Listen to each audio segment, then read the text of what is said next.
Hello viewers, welcome back to my channel. మన ఇంట్లో ఎప్పుడైనా ఆనపకాయ కర్రీ చేస్తే ఏం కూర అని అడిగారు అనుకోండి, ఇంట్లో ఆనపకాయ కర్రీ అని చెప్పగానే ఫేసులు చేంజ్ అయిపోతాయి కదా. సో అంత లీస్ట్ ప్రయారిటీ ఇస్తాం అనమాట మనం ఆనపకాయ కర్రీకి. అబ్బా ఇది ఒక కూరేనా అనిపిస్తుంది.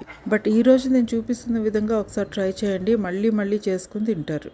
సో ఇలా ఒక గిన్నెలో ఒక 3 స్పూన్స్ పాపీ సీడ్స్, గసగసాలు అంటారు కదా, అవి తీసుకోండి. అండ్ మస్టర్డ్ సీడ్స్, వైట్ ఉంటే వైట్, బ్లాక్ అయితే బ్లాక్ 1 స్పూన్ తీసుకోండి. హాట్ వాటర్ వేసేసుకోండి. లేదు టైం ఉంది అని అనుకుంటే కోల్డ్ వాటర్ అయినా వేసుకోవచ్చు. కొద్దిగా బాగా కలుపుకొని ఒక 15 మినిట్స్ పక్కన పెట్టేయండి. హాట్ వాటర్ అయితే, కోల్డ్ వాటర్ అయితే ఒక హాఫ్ అన్ అవర్. ఇలా మనకు అయిపోయింది కదా, కొద్దిగా నానేయి కదా. ఇప్పుడు ఇవి ఒక గ్రైండర్లో తీసుకొని ఇందులో పచ్చిమిరపకాయలు ఒక 4 వేసేసుకోండి.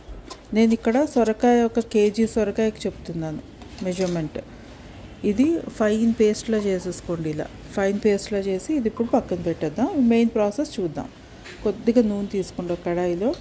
అండ్ ఇందులో మనకు తెలిసిందే ఆవాలు, జీలకర్ర నార్మల్గా వేసుకుంటాము. అండ్ కరివేపాకు ఉంటే కరివేపాకు వేసుకోండి, లేదు అన్నా సరే ఆప్షనల్ అది. అండ్ ఆనియన్స్ కొద్దిగా వేసుకోండి. ఆనియన్స్ మాత్రం కొద్దిగా చిన్నగా కట్ చేసుకుంటే మనకు బాగుంటాయి, బాగా తొందరగా వేగుతాయి అన్నమాట.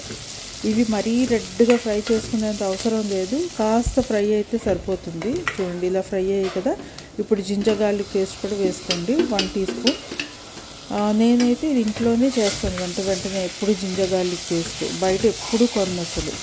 ఇవి కాస్త వేగిన తర్వాత మనకి మంచి టేస్ట్ కర్రీస్లో రావాలి అంటే మెయిన్ అసలు ఇవన్నీ మన ఇంట్లో చేసుకుని వేసుకుంటేనే మనకి మంచి టేస్ట్ వస్తుంది.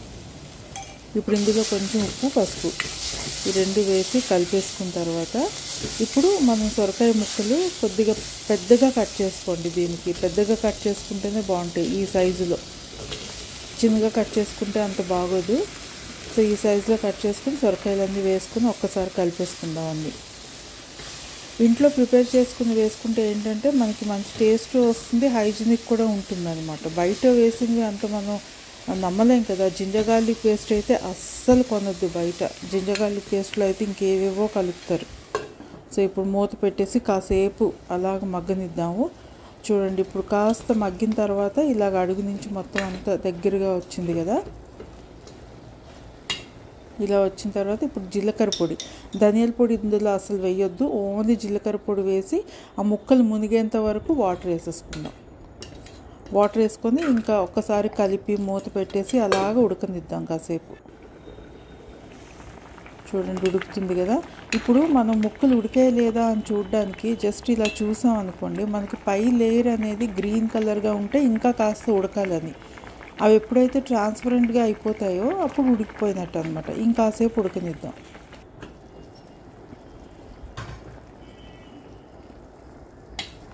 చూడండి ఇలా దగ్గరగా అయింది కదా. దగ్గరగా చూసారా, అది గ్రీన్ కలర్ కూడా మనకి తగ్గింది, కొంచెం వైట్గా ట్రాన్స్పరెంట్గా వచ్చేసింది కదా. సో ఇప్పుడు మనం ఆవాలు, గసగసాలు, పచ్చిమిరపకాయలు పేస్ట్ చేసి ఉంచుకున్నాం కదా, అది ఇందులో వేసుకుందాం. వేసేసి బాగా ఒకసారి కలిపేసుకుందాము. అండ్ ఆ గిన్నెలో కొద్దిగా ఏదైతే ఉంది కదా కొంచెం వాటర్ వేసుకుని ఆ వాటర్ ఇందులోని మళ్ళీ వేసేసుకుందాం. ఇందులో పచ్చిమిరపకాయలు, కారం అది ఇంకా వేయొద్దు, ఎందుకంటే ఆవాలు ఘాటు ఉంటుంది కదా. సో మనకి ఆ పచ్చిమిరపకాయలు ఏవైతే వేసామో అదే సరిపోతుంది అన్నమాట. మరి ఇంకా అసలు వేయొద్దు. కాస్త ఉడికిన తర్వాత ఉప్పు అది సరిపోయిందో లేదో ఒక్కసారి చూసుకోండి, సరిపోకపోతే కొంచెం వేసుకోండి. అండ్ ఈ కర్రీ చాలా బాగుంటుంది, రోటీలోకి, రైస్లోకి చాలా బాగుంటుంది. కాస్త ఉడికిన తర్వాత ఆఫ్ చేసేయడమే. ఇంట్లో కొత్తిమీర కూడా వేయొద్దు, ఇది ఇలానే బాగుంటుంది.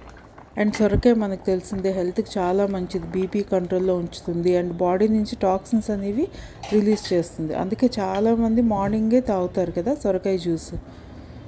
సో అంతే, మీకు నచ్చింది కదా ఎంత సింపుల్గా టేస్టీగా మనం ప్రిపేర్ చేసుకోవచ్చో. సో మరి ఒక లైక్తో పాటు ఇంకా ఇలాంటి రెసిపీస్ మీరు చూడాలి అనుకుంటే నా ఛానల్ని సబ్స్క్రైబ్ చేసుకోవడం మర్చిపోవద్దు. Thanks for watching. Until my next video, take care of yourself. This is Usha signing off for now. Bye.